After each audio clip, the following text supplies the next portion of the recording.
JJ, hello. Hello, Andy. Michael, hello. How's it going, guys? We were a little confused last week. This is my fault. As recent podcasts will explain at the beginning of each podcast, it's been a hectic few months, and I wasn't able to count correctly. This is 500.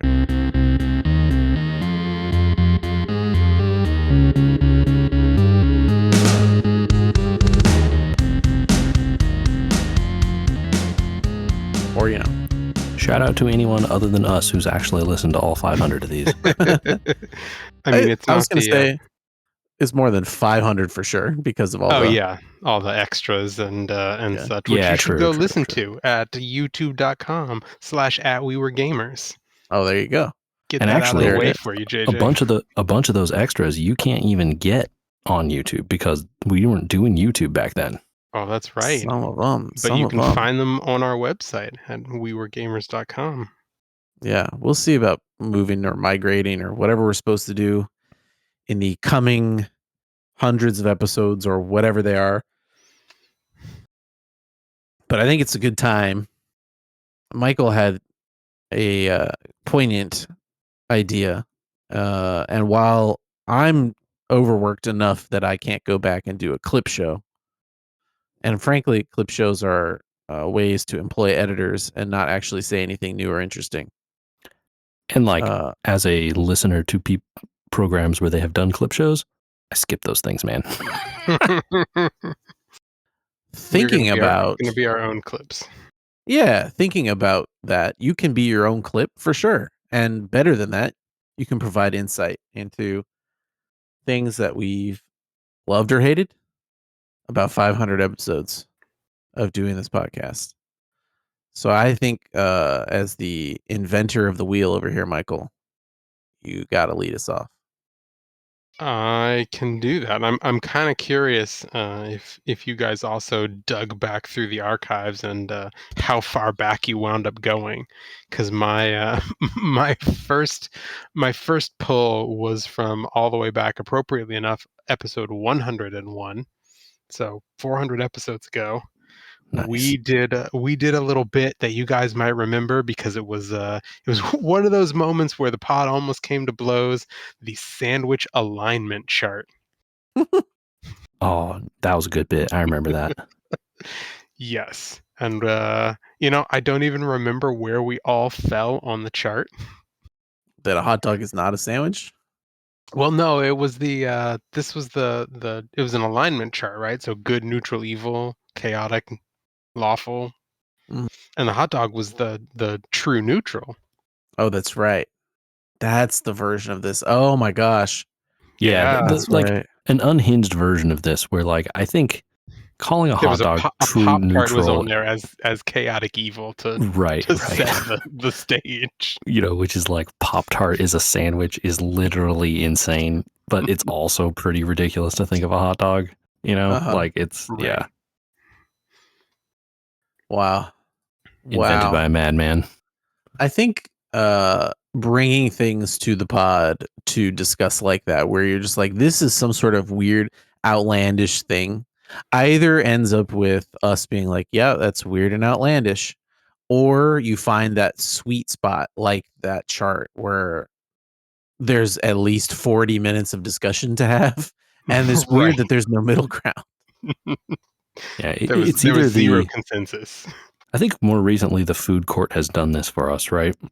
I don't know. The food court seems to have you seem to either get a food court opinion that is like, we all absolutely agree, or it's like, we can't stop talking about how ridiculous this thing is for 40 minutes. Not that we disagree with each other. Yes. I think the most recent conversation that we had that comes close to this was our breakdown of the those special Lay's mashups and where we fell on those. Yeah, I think I had different opinions than you guys on those, right? Exactly. Yeah. Mm-hmm. I think though that the Lay's mashup lacked something that, while it was fun to do, it was more of a let's compare our taste buds moment and see what interesting notes we all have. It was kind of almost like we're all reading a book that we know we like or dislike, and we're going to talk about it, versus the let's really lay down some differences between people here, because there's no way we can stand in the same room and agree on this type of thing, right? No, we're drawing battle lines. Yeah, I think that left a different impression for me. I think a little bit, for sure. Yeah, nice pull. Yeah, are we round tabling this, or am I gonna just run through and shotgun all of? I like the shotgun idea, but you guys choose. I was going to say we could roundtable, but it's all the same, truthfully. So I suspect we'll all hit on some ones that we'll all have opinions on, regardless of what poll you make. So,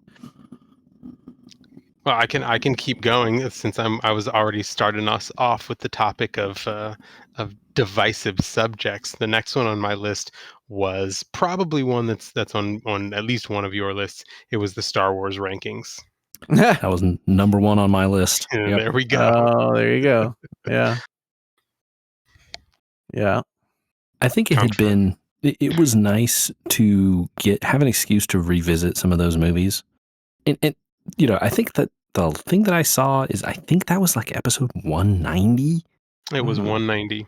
It's been a long time since some of those were updated. Andrew maybe has gone back and revisited his more recently than Michael and I. But 190 was I think a number of years ago. Oh yeah, dude, 190 was a long time. I think I could announce soon, probably over this summer, I'm going to be doing the rewatch. And I was thinking 501, we might have a discussion. Or it's probably 502. Oh, the 501st, our 501st episode. Oh my god. Okay, so next it would be too good. It would be next too episode. Good. Yep. No, so next episode will have to be 500.5, so that 501 is the Star Wars discussion. Just make it a side grade episode where you guys do some offshoot thing, and then you don't have to call it a mainline number, right? Exactly. Bring back one of the scorings or something, Scoring, yep. 100% we should do that. It's 501 is the discussion of what order should I show my kids because they're ready. Ooh, well, that's a whole episode. Good discussion. Yeah, I like it. So that's I know people are gonna like. Well, we'll talk. Nope, not burning pod. We'll discuss it later. Make them wait. Yeah, I know. We promised a few other things too. I think we talked about we were going to do Invincible, but this I think is going to take precedence over that. So we'll have to push Invincible. Yeah, folks, I have not forgotten. I have it written down on my notes app. I want to talk about Invincible with these guys. So yeah. I think the Star Wars rankings for me was a cool moment to challenge the idea of a ranking episode. A lot of people just rank but based on what they don't like. And I think we really focused on I think this one really talks about this or that, or the feeling of this one or that one, or why is this one more important than the other ones? It was more positive. Well, once you get out of the bottom 3 or 4, right, there's so much quality that you really have to make an assessment of what is enjoyable and important to me, right, and impactful. And I think I think it's probably there have been multiple sets of reappraisals since we did those, those rankings. Man, episode 9, yikes. It's been a while since I watched it. I'm not excited to go back and watch that again, I'll tell you. And, similarly, I didn't enjoy episode 1 very much. I don't expect that to change. But a lot of people like that. A lot of people like Attack of the Clones, and a lot of people like Solo. Yeah, I don't know who those people are. I think Andy's I'm one of them. But I know. I do like it. I can't understand it, but that's fine. Yeah, I'm not excited to go back and rewatch those movies, but it is may have to do it for the content, Yeah. Nice. Cool. What else is on my list here? The next one was actually speaking of side pods, it was a 4-parter. episodes. You'll laugh at the break here in between the last two, but episodes 110, 135, 161, and then big jump to 289. Andy, this was some Portal 2 co-op. Oh, that was on my list. Goated. This was on my list actually in a more general sense because JJ and I have been doing Space Marine 2. Yep. On off weeks as well. So you start. It's your go here, but I definitely had comments about this specific type of content. Yeah, it's nice to not. It's nice every once in a while to go for a walk in the woods without a destination. You know what I mean? We I think pick a game. specifically the games that have been chosen Yes. oftentimes have, I think we learned the lesson by starting really well with Portal. The games that we have chosen to do are not frantic things like when you watch people play Fortnite or whatever. Right. It's like you said, it's a slow walk in the woods. So like Portal, while we were trying to figure out puzzles, maybe it wasn't the best podcasting, but it was slow down and remember that you're recording stuff and that you're talking and trying to fill time and space. And after the first one or two of those, I think it's really easy to get in the rhythm in that type of game. Space Marine might be frantic, but it's frantic in the way that the game is designed to be noisy and loud, but it's not actually okay, we got to concentrate and not talk here. Yeah. And Yeah. it's moments, right? Like you have stretches in between where you're walking from objective to objective, or there's dialogue in the background that you only have to partially pay attention to. And so there's space for you to breathe and have conversation before the next thing happens, and you have that moment of frenetic energy and then back to, ground state. And I know with Space Marine, for sure, the times when it's not such good podcasting because we're playing the game, actively, there's stuff to see on screen, like Andrew's chainsawing a dude in half, or, you're blasting guys out of the sky or whatever. So Yeah. the ebb and flow is really helpful, even from a visual perspective there. Portal, I think, is really great. I very much enjoyed watching you guys play Portal, mostly because it's, because I know you, but it's really wonderful to watch people try to like solve a puzzle, and you're like, it's right there, you guys. You missed it. You didn't. It's that one. It's that. Nope. They walked right past it again. All right. Yeah. Well, we're gonna go another lap and see what they figure out. The fact that there was enough space in between each of those that the first 5 minutes was always, what does this button do again? Oh, that happens every time. Yeah. Yeah. I think that happens to every time with the Space Marine ones too. And for sure. Andrew and I are both like, which of these buttons is the shoot? How many times do we go like, which is dodging, which is parry? Oh yeah, definitely. There went a grenade. Whoops. Oh, I just blew someone else up. Sorry. I think when we play Magic sometimes, JJ, people probably would be just equally as frustrated. Like, you missed another perfect play. The way to do it was this.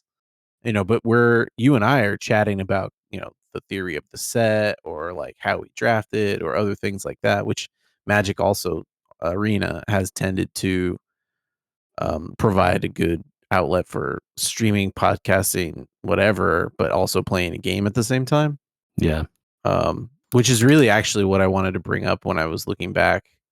So when I was looking at it, Michael, all the game stream style stuff that we've done in the past really popped out to me, because it was a really nice change of pace for us to feel like we had maybe I don't know, moved out of some of the discussion based, like we're just talking about like the week or whatever, and really more talking about a specific game, a specific type of game. And it started with Portal. I think we did like Loop Hero, and Aperture Desk Job was a big one for me. Yeah, that was a great. When we did Aperture Desk Job, and I was like figuring out the tinkering of doing it on the deck, but also talking to you, and also talking about the game design, and also talking about the deck design. That was like a fun new challenge that we don't often have time for, or like playing games we don't often have time for. And so they stick out to me as episodes where it really shows, what gaming has meant a lot. And that's Yeah, why I really the, thought about them. the community of it. Sure. Yeah.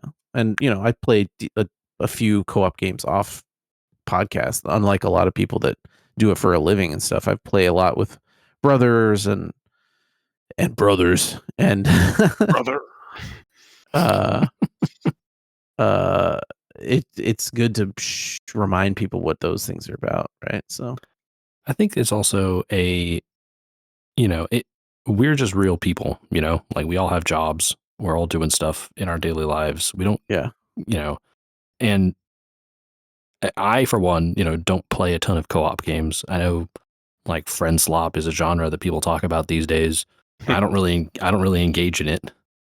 And it is nice every now and then, even if we're jumping into Helldivers or we're jumping into, a Space Marine game or whatever, just to like do a thing together and just like, whether that thing is like necessarily co-op or just a thing to do together, Hmm. like I'm sure, Andy, you get some of that feeling, going and playing Magic on the tabletop, right? In fact, we haven't been playing Magic Arena much. I haven't been playing Magic Arena much. But I haven't felt the need to, right? Like last Sunday, Saturday, people were here and I was playing Magic on the tabletop.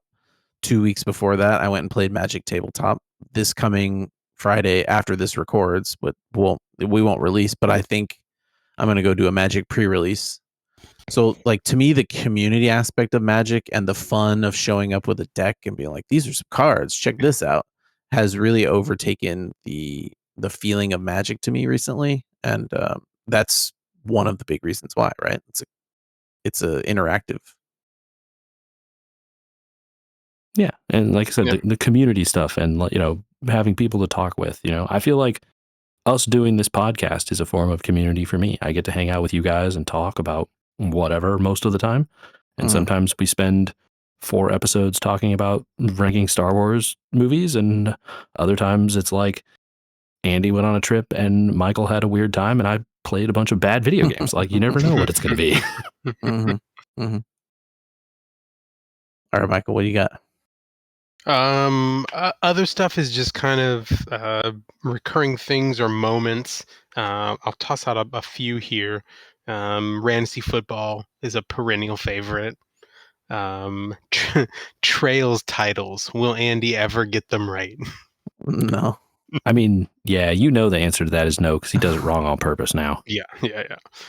A What's couple funny, of I think what's funnier is I literally, legitimately, I think off the top of my head, Trails of Cold Steel. Is that a real one? Yep, it sure is is. 4 real ones, in fact. See, I wouldn't have known it was 4 real ones. I would have told you it was one. And that's literally the only one because I have actively tried not to listen when you say the titles. I appreciate that. What else? All of kind of what inspired this episode or the idea of this episode for me is all of our things of the year, Oh. right? Mhm. I like taking the that moment at the end of every year to sort of look back. Yeah, things of the year really has changed a lot of the ways that I look at my year going forward, I think. Yeah, it's been since Andy gave me that gift a couple years ago. Tracking what games I play and stuff has been interesting for me. I don't know that it's actually caused me to change anything about what I do. I'm not recording all my media like you are, Andy, Mhm. but I think it has been interesting to go back and look and be like, oh yeah, wow, I played more games than I thought this year. Like actually, I did see more stuff than I feel like I do. Oh, yeah. I think you do. It really kind of wakes you up a little bit, I think. But it's advantageous. People should do it in general. Yeah, I think it's been a boon like on this podcast doing that. Like as the end of the year rolls around, giving like a reason to think back on over the year as a whole, and just, what was the thing, I or don't several things or whatever. I don't recall which of us derailed it initially to not be games, but I think that discussion happened before. It didn't have to be games. Often it is games or game related. But we had a discussion at one point, I remember. It was like, does it have to be games? Somebody said that. Pretty sure the both of those people were you. Yep, No. feels like it. No. But I I think think we wholeheartedly agreed that no, it didn't have to be a games, right? It is a thing of the year. It's not a game of the year, right? There are plenty of places you can go for a game of the year, right? Well, that's the Review. thing. Yeah. Yeah. And I think I do think it was you, Andy, but I also think you were right to ask because it's, you know, we aren't playing enough games really to give, critical, authoritative, quote unquote, whatever you want to say, opinions about games. We could say the best thing we played, but 800 billion games are released every year. What the heck do we know, Well, and often our advice is, if you got a backlog of 300 games, Wait for a you sale could and go play wait those. 6 Yeah. months. Yeah, yeah, Yeah. wait for a sale. I wait 6 months and Absolutely. wait for a sale. Yeah. So I think it's totally reasonable. And, given the theme of this podcast, over the years, like lives have changed. None of us are in the place we used to be. More members have been added to our various families, and things are in a different spot now than they were, right? Mhm. And so, of course, the things that matter are going to change. And I think following that and taking note of that and accepting it is good and part of life. Yeah, Absolutely. absolutely. I think just sort of one more thing for me, kind of two things that dovetail into an idea, and the last two were things that we have kind of all watched together.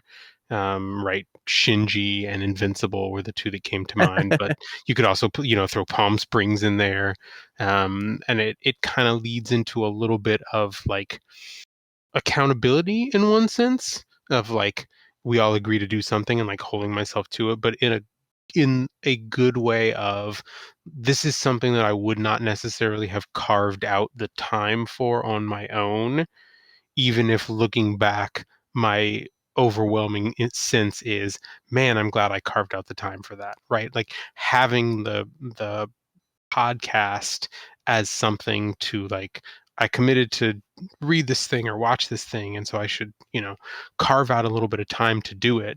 It winds up being not just for you guys and for the pod, but also something that's, that's good to take a little bit of time for me at the same time. Yeah. Yeah, I the rewatch of Gundam was has been on my list as a recent thing, but the rewatch of the watch or rewatch of Ava was high on my list of favorite moments from our past. I think that means you should lead into your items there. Yeah. All right. Well, like I said, I was sort of starting along with the Ava watch along. I feel like Ava came out at like such a point in our lives that I don't know, I don't remember. Did you guys both watch it when it was new or, newer to us? So I did I not. I remember it being big when it was new to the US. Right. I don't remember watching it in a coherent fashion. So I knew enough about it. I had seen a lot of it, and I could have told you if you showed me a picture. I would have been like, "Oh, that's Neon Genesis," right? Like, Right. but I wouldn't have been able to do the things we did during that podcast in terms of the discussion. Yeah. And I think I didn't watch it until I went to college, probably, like, coherently, like you say, all the way through. And then, having an excuse to go back and watch it all the way through and then the movies and stuff um, was really fun. I going back to media that you watched as a younger person and reappraising it has been a fun thing to do. I know Michael and I have had some of this. Michael's been rereading Dragonlance. How is reappraising some of that stuff going, Michael? Oh, I mean, that's been great, right? Speaking of getting back into the robot, it's been great to have a reason to get back into that series, right? And to assess how it has aged and how I have aged in the intervening time since I last read one. But just, it's you finding your favorite old jacket at the bottom of a drawer and realizing it still fits. Absolutely. I think it's cool. I want to throw, since we've kind of talked about it a couple times. This was one of my things actually. Also, not Evangelion, but doing the TV movie specialty pods or focused pods where we all had homework. Yeah, so I have one of those coming up on my list here for sure. Okay. But yeah, go on, Andy. What stood out to me about doing them, and one of the ones on my list is one that made me more accountable to doing these things, was trying to do the FF12 playthrough. Oh which, yeah, yes. Which to me was a great idea and something that I still want to try to do again. Maybe with something more reasonably sized or something like that for all of us these days. But failing at doing that really realigned, how hard I was going to try to do it when we do these episodes, and how much I was trying to pay attention when we do these episodes. So, JJ that's watches Michael and Andy play Mina the Hollower. It's possible. It's possible. So, yeah, I just wanted to bring that up while you're talking about this. Yeah, I one of my other favorite moments on the watching and homework type front there, Andy, was our semi-weekly watch of Twin Peaks: The Return. Oh, yeah, I saw that. Yeah. I was hoping you would mention that. I was hoping you mentioned that, because discussing stuff that far outside of our wheelhouse was a lot of fun. Yeah, absolutely. And I had liked David Lynch before, and I think watching that was the time that it cemented me to be like, okay, I actually really, really like this guy's stuff. And I went back and listened to a little bit of the stuff we were saying back then. Mm-hmm. Well, having rewatched the season 3, The Return, a little more recently, Okay. I had no friggin' idea what the hell I was talking about in a bunch of those episodes. Oh, really? Yeah. I think, I was at that time really focused on the like immediate plot stuff that was going on. Uh-huh. And that's not what that show's about, man. It just isn't, Yeah. The Frost, nature of that stuff versus the Lynch nature of that stuff. I think a lot of the Lynch stuff went over my head the first viewing, and not that I didn't see it. I saw it was there, but I wasn't focused on it. Except for when you can't avoid it, with the. I think our good buddy Zero Cool would have told you and told me, and we didn't listen well enough, that Lynch is only making a painting, and like a really good painting, not only do you need to stare at it for a long period of time and think about what it means, right? Like I was just at a museum with the kids. I was literally just at a museum with the kids, and 5 or 6 people were all standing around, and they were talking about this painting. They're like, "Well, this doesn't make sense, or that doesn't make sense." And I said, "Well, look in the mirror right there. The mirror means this, and it's pointing out at you, and it's showing you this. It's not pointing at anything in the picture. It's pointing out at you, right?" And so I think it's very easy to forget with media like television that it can be something other than what it looks like. And like a really good painting, the next time we go back to that museum and look at that painting, the kids look at it again, they might remember some of the stuff they saw the first time and look at it differently. And like specifically in Lynch's stuff, and I think this is true with art and paintings and museums and stuff. And this is just something I have learned as an adult growing, and becoming who I am today. But like when I was younger, I liked to look at things, but I didn't get the part of art that's about feeling, Yeah. And I feel like I understand that part of art much better than I did when I was younger. And even though, I may like similar styles of art or whatever to when I was younger, I have a lot better understanding of like, I go see a painting and I'm like, well, this is ugly, but Well, that's the Why do point I sometimes. feel that way about it? Yeah. Right. What is making me feel that's ugly? Oh, it's this, like, the way they use this color that clashes really badly with this other color, and these lines are weird or whatever, right? Like, it's doing that on purpose. That's the part of the art that I wasn't connecting with. Yep. And I think that's the thing that is missing a lot of times from people's appreciation of it. And, so rarely do you get stuff like Twin Peaks: The Return, where the TV thing is trying to do that to you, you know? You know, Um, I was thinking about this the other day, but I not necessarily in that context, but there's a more recent show where I've had definite moments of that where it's like this episode doesn't really advance the plot. It's just sort of a piece of art on its own, and that is The Bear. Ugh, yuck. mhm. Get out of here.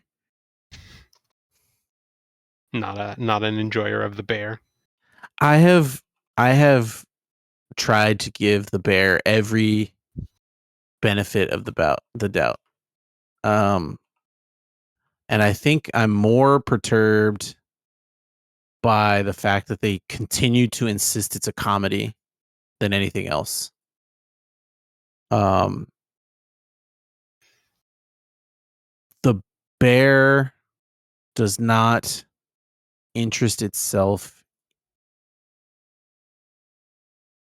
I don't really care if characters are redeemable, but a story itself needs to generate some kind of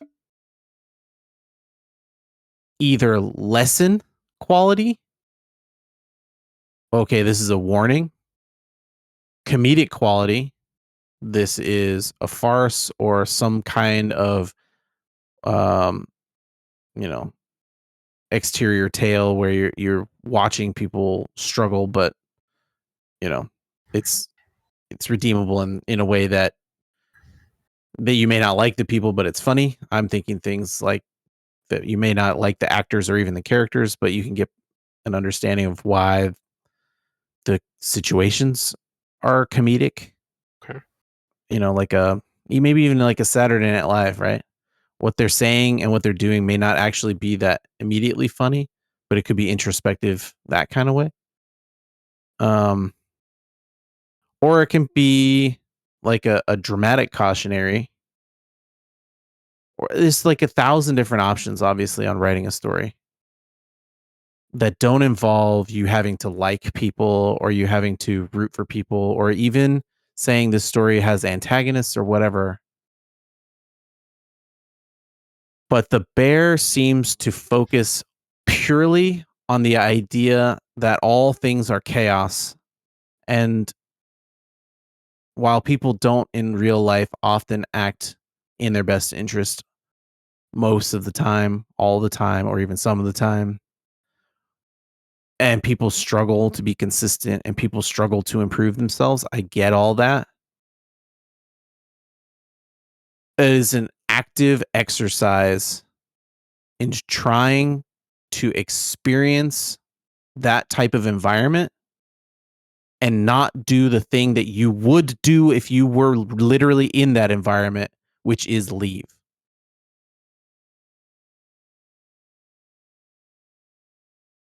And I don't think that's a comedy. And after 3.5 or whatever seasons of trying to stay there, it seemed like the only job that they were trying to accomplish was to see how long people would stick with it before they gave up. I understand that they're trying to show the abusiveness of these people to each other, but in no way do I need to experience that. Fair enough. I feel like it's a harsh review, especially because you tend to you've told me that you like the show. No, I mean Uh, there's nothing unfair about that. and I apologize for yucking your yum, but I think my derision of the environment that show creates stems from the fact that they insist that it is a comedy and that it keeps winning awards in that category. Yeah, that I kind of shrugged that off a little bit. It never struck me as a comedy when I first started watching it before it was nominated in any of the categories. It never that never seemed suitable for it as the category, and so I just kind of let it go. I have tried for a long time to understand different categories that it could be in, and while they may not think it's a drama, it doesn't behave like any of the other styles of quote unquote comedy that you could try to put it into. Like it's not farcical, right? There's No, it no doesn't stray. It doesn't stray that over that line. right. It never strays over the line. So, and it seems completely unfocused on the people that it's trying to either lift up or put down. I just I don't I haven't been able to stick on it, and I haven't yet to see. The first season really draws you into the personalities and the magnetism and the idea that this person could change and become somebody new. Um, and it's okay to walk away from that theory and make somebody a different person, but it seemed like abuse became the point. How much can we punish the people in the show, and how much can we punish the viewer for watching the show? Yeah. Well, we'll see. The last season comes out here in 2 weeks, Maybe they can so we'll turn it see around. Let me know if they do, and if they I'll put it back on wrap my it watch in. list. I think I haven't watched this show and I have no intention, so spoil away if you guys want. But I Sure, think my takeaway from the discussion is, Andy, why are you letting labels ruin your life, man? Like, either do or don't Breaking that watch the box. show based on the merits of the show. Like, who cares if it's whatever it is? Something I think about with TV and stuff. There's a couple of people I know at my office who I talk to about shows all the time, and neither of them have watched Andor. And I don't know what else I can do to convince them that it's the best TV I've ever seen. It's up there. It's up there with the Twin Peaks: The Return type stuff. And they're not Lynch people, so I'm never going to sell them on Twin Peaks. Right. But I don't know what else to say. One of them is a huge Star Wars fan and he hasn't seen it. And I'm like, what the hell's wrong with you? It's literally better than all those movies that you talk about. Like, I don't know what to do. And I feel like there are some people who just in their brain have this thing where they're like, this is in this category. Pass. They just categorize it, and it's in the Star Wars category. Therefore, don't gotta pay attention. Like Goodbye. that category. Yeah. I don't think that's where my dislike of the bear. I think I would still, if I was told it was the best drama out there, I'd still walk away from it not enjoying it at all. I think the labeling of it as a comedy makes me more upset at the amount of awards and support that the show gets, because I do genuinely, and this goes back to Twin Peaks and Ava, those two discussions of like, I wasn't old enough to watch The Sopranos. Sure. The first run of The Sopranos. But when I, in the last, I think I watched it over 5 years ago at this point, decided show's like that almost 20 years old now, right? Or 30 years at this point, close. But it doesn't make it any less of a staple of people's understanding of filmmaking and TV. And The Bear also is now in that discussion because of how much award and discussion it's had about it. So in a weird way, as much as watching bad stuff or really good stuff you were too young for, you got to try it out if you're interested in being part of that discussion. Right, because it's starting to shape the narrative. A little bit, yeah. I think it will, unfortunately. Or maybe for the better in the long run. But, I think the narrative the discussion you guys didn't have is part of the reason they're doing that, I think, is because if they went into the drama category, they would be overshadowed by a better show, Severance. I've actually looked into it, and it's because it's a half hour. Interesting. They think they can't win as a half hour against hour-long shows? They can qualify because they're half an hour, so they do. But again, the impulse to do it is because they think they will lose against the better show. Yeah, exactly. It's gamesmanship for award seasons. Yeah, which is fully valid to be annoyed at. That's dumb. And but as we were just saying, that doesn't trigger me necessarily against the show. It Yeah, does. it shouldn't, right? Because it should only prejudice you against the people running the show who are doing this dumb stuff. Yeah. But those people that run it also are the ones writing it and doing all these things, and so it is hard we to got separate way art. way off track here. This Sure did. Sorry, I did not mean to derail that, but that's fitting for us. Yeah, sorry. Well, I'm gonna have to mark down that we were talking about the bear for like 15 minutes. So Andy, we kind of got like a lot from my list already. What do you got on there that we haven't heard from yet? I did want to bring up. I brought up that Final Fantasy 12 thing. I wanted to bring that up. One of the things that Michael, you've participated in discussions like this, and we haven't had a lot of time. Actually, Carbon Scoring's gone on hiatus due to time restrictions and other commitments that other people have on that.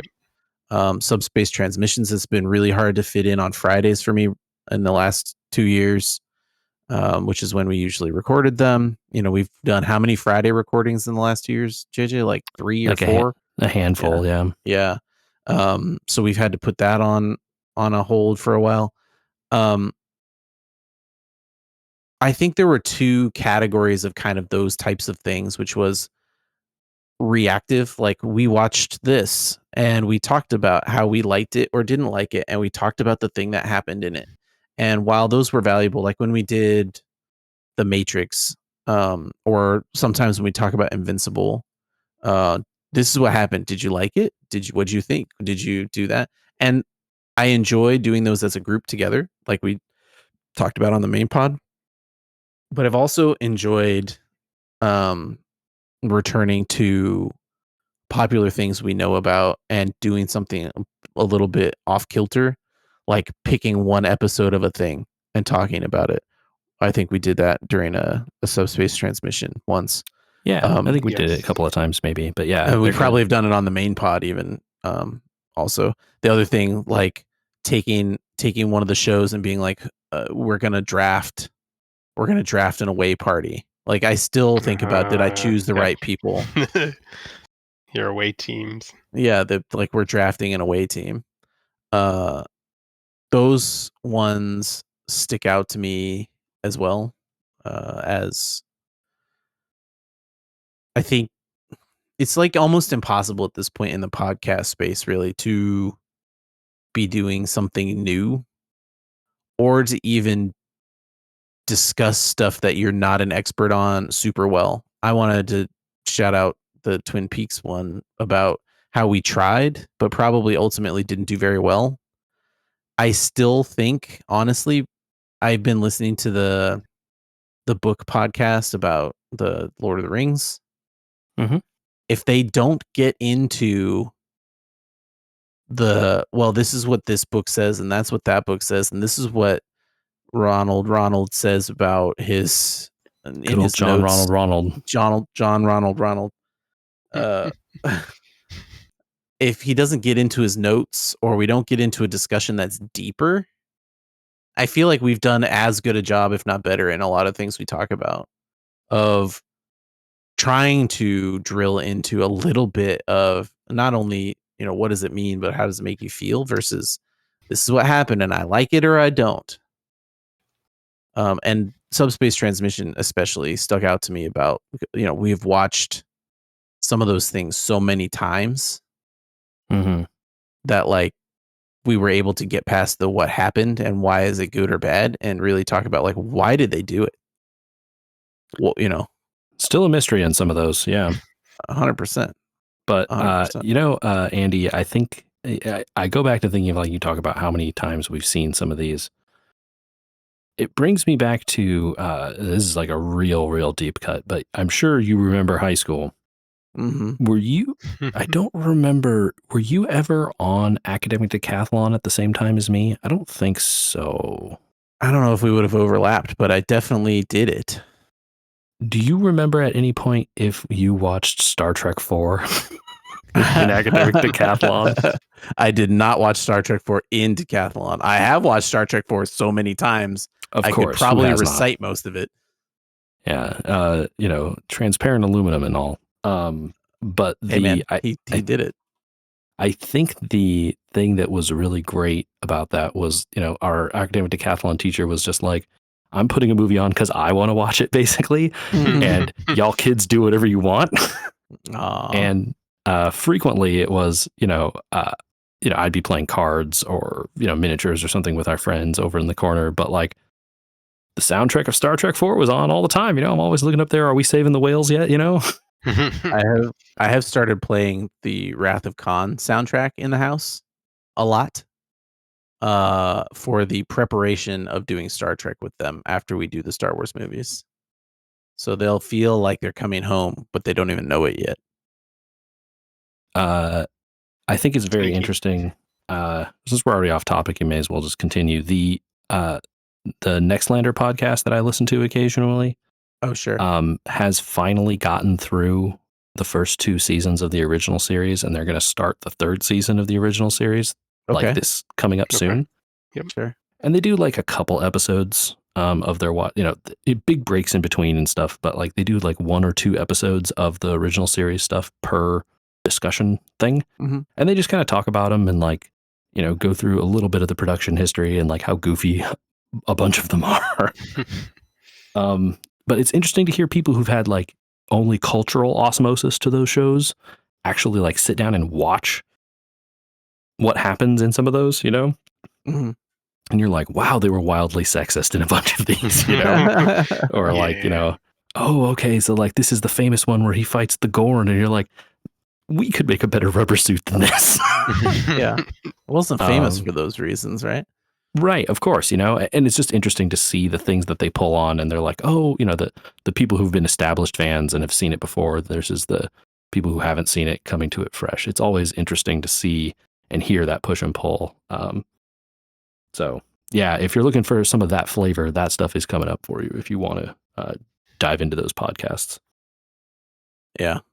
I think there's another thing that I look on fondly and I wish we could do more of, but I don't know how, because the impetus for it just doesn't come up that much and may not come up for years considering the current environment. And that's component class. Yeah, very sad. I loved doing when we were building computers and even forgetting like the computer building, going through everything and how they worked and all that. And we thought maybe at the time that, by the time we did it again, all computers will be different and everything will be changed and we'll have lots more to discuss. And, they really just have murdered computer as a hobby in the last couple of years. Yeah, the barrier to entry in terms of price has just gotten so high. Well, I don't know if you guys have been watching the Gamers Nexus stuff they've been putting out recently, but like the home PC building, enthusiast PC building space is like outright collapsing as a market. Those companies are going to start going out of business soon. Like really? They can't, like the specialties, like the gigabytes and the bigger ones are going to stick around because they have volume products and stuff that they can still move. But your bespoke companies making these cool cases and or keyboards and these sorts of stuff, those people can't survive. There just isn't market for people building PCs.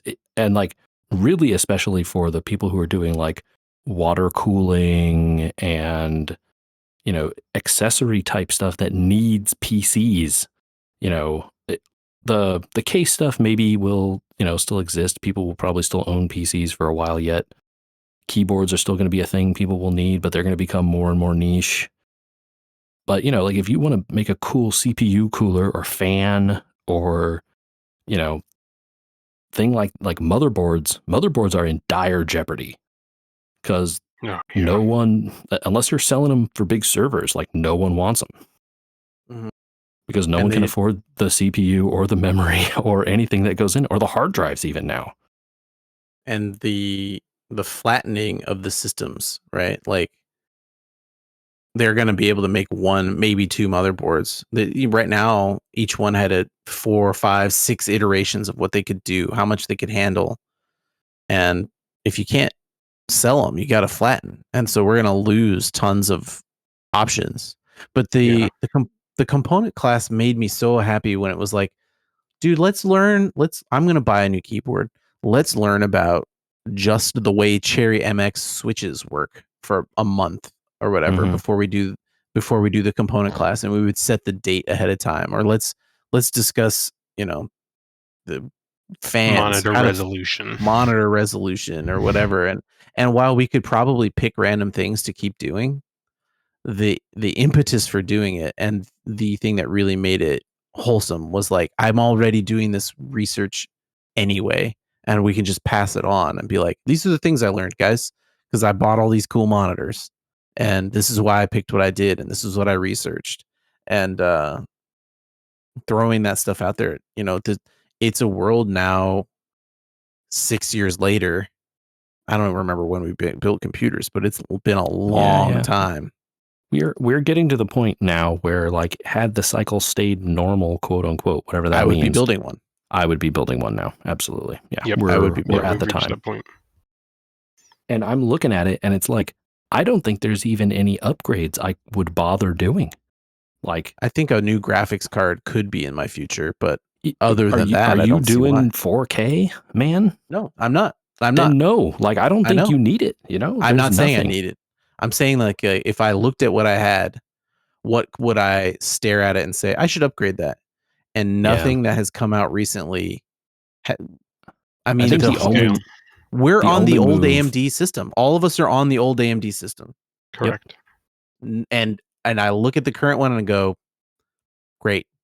I might be able to render the podcast 15 minutes faster. If that even. But maybe. Also, like, the thing I think that would be the upgrade is if games continue to march forward, which they're not. Like, I think we're still, I hear people on video game podcasts on like, oh, the next gen of consoles are coming soon. It's like, no, they aren't, dude. No, they're not. Like, if you think, do you want $1,000 base price Sony PS6? Like, I don't think that's not happening, and they're not going to sell those things for $500. The new Xbox CEO said that they're just not gonna be able to do it. Like, they will have to figure out something else to sell to people that is not $1,000 because no one will buy it. Yep. Yeah, it just won't work. And if you want to move gaming into a luxury hobby, every video game company is going out of business. Like, you can't support the industry. That's not how the industry is built. Games did used to be expensive. I will remind you, SNES games, $100, not unheard of. Sure. You also received a physical good, not a digital download code. I'm not arguing for the loss of personal digital rights or physical media or any of that sort of stuff.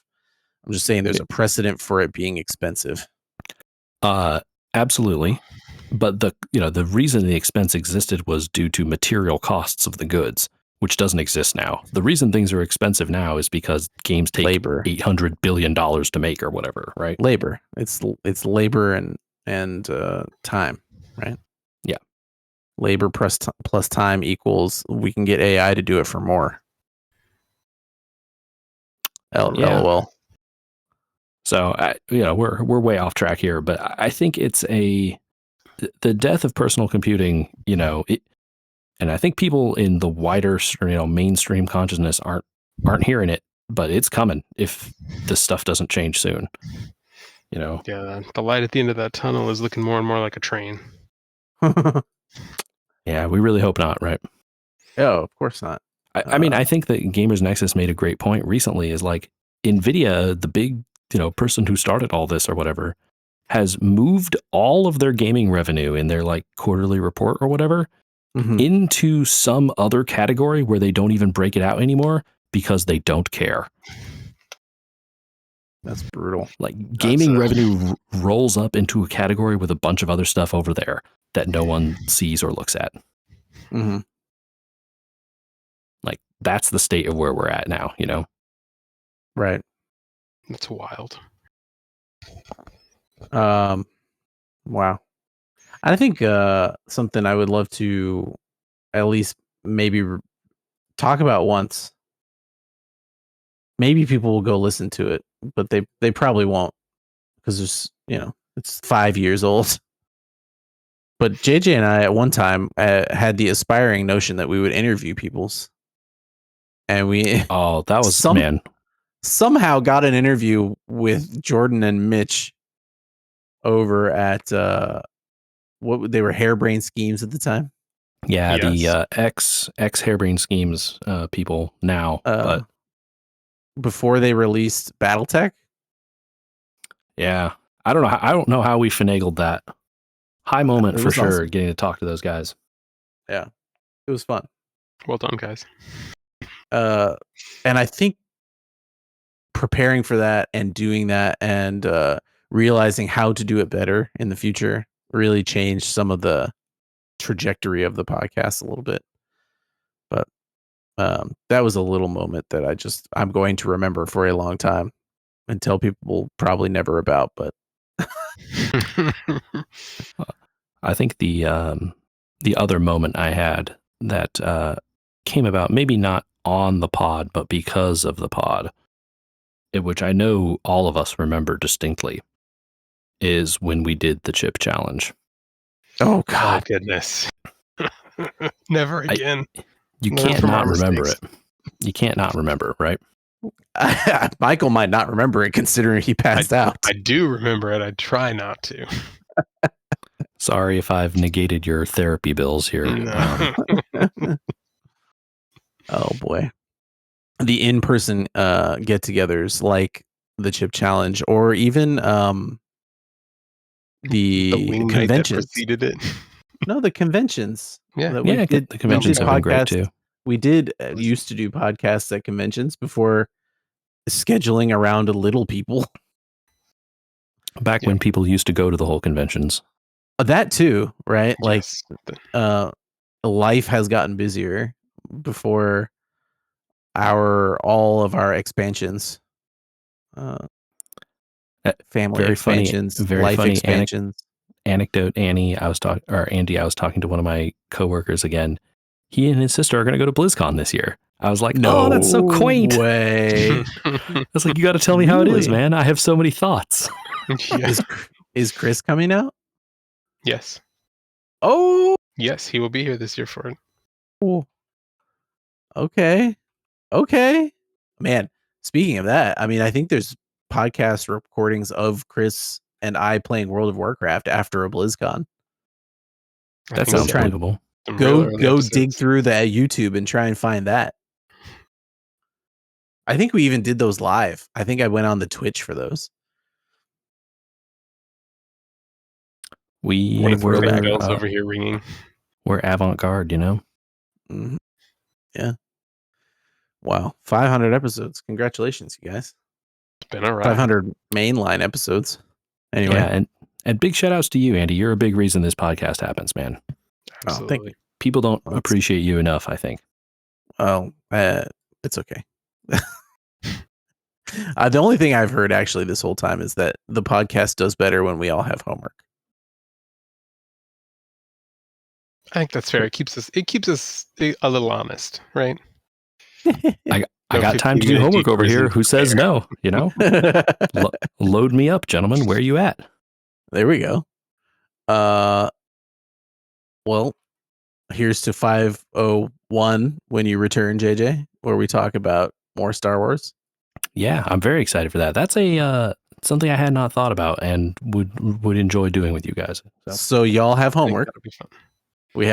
We have 2 weeks in order to come up with your best theory about why I should do it in whatever order you choose. How to indoctrinate the younglings.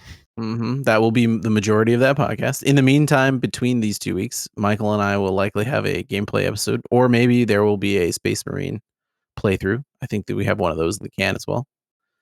Yeah, something. Both of those could be true. Yep. Yeah.